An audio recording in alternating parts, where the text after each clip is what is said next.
Hey everyone, welcome back. In this video we're going to talk about ThermApperal Cooling Vests. If you're someone that wants to stay cool in the summertime, this is an item that you should look at. For some people it's a medical necessity, for others it's just to be comfortable. Here we go. ThermApperal is a company that makes vests for people that are heat challenged. The very first one I bought looks so anemic right now. I bought this about 2 years ago, maybe 3 years ago now, and it has packets that are full of cooling gel. This cooling gel is pretty cool stuff because it freezes at about 70 degrees Fahrenheit, so it's not super cold. In fact, you can see how old these are. They're still holding up fine.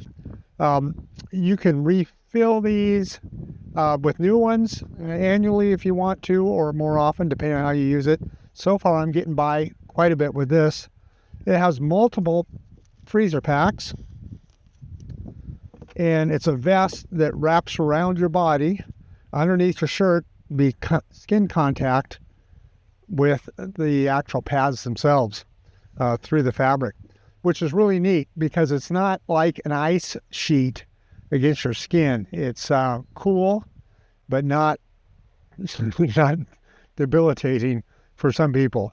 So anyway, we won't get into cold sensitive people and heat sensitive right now as far as personal preferences.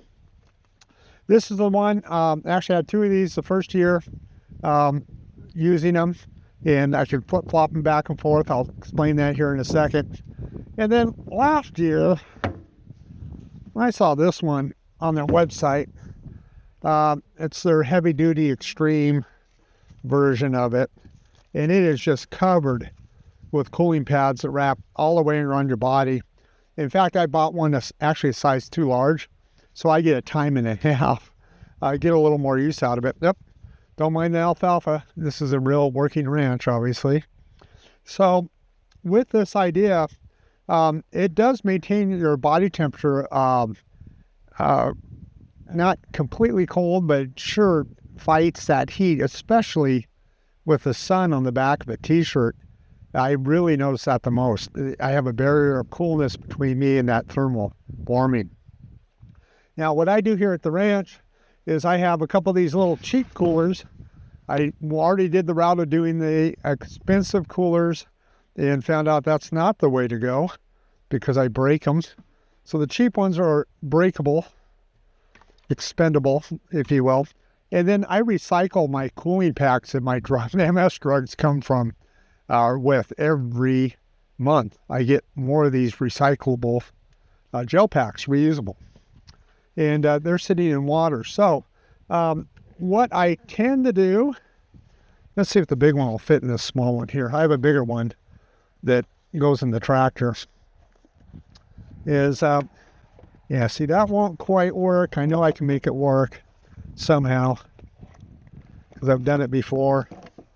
Keep them in cold water, ice water, and if I fiddle with this enough, I'll make it work. Let's see.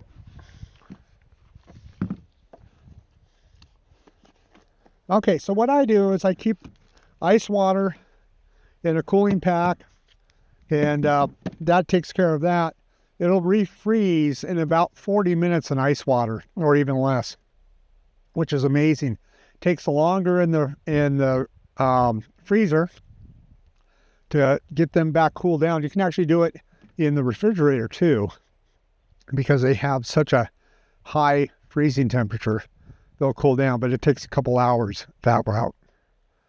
And in the field, what I do, I'll be wearing this one in the next video, believe it or not. And as I go through the day and it starts to warm back up about an hour, hour and a half, then I'll switch it. This will go into this cooler, and then that one, I'll wear that for another hour or two. And flip-flop, by the time the secondary or backup one is done, then I'm ready. And this one's definitely cooled down to put it on and switch it out. Pretty neat things. Of course, I'll have links down in the description. Something that if you suffer from heat sensitivity, or you just or a thermal wimp and want to stay cooler in a hot day, these are options for you to look at. There's quite a few brands out there too. So don't feel limited to something that I recommend. That's for sure. All right, great product. I'm going to go ahead and sling this on, and we got another video to do. So let's learn how hand lines work in irrigation. That's coming up. And in case you're wondering, this is the banks of the Kettle River in northeastern Washington. We are lucky enough to have some beachfront, and where we call Margarita Beach. This is where we haul back out after doing float trips down the river. Very convenient here at the ranch.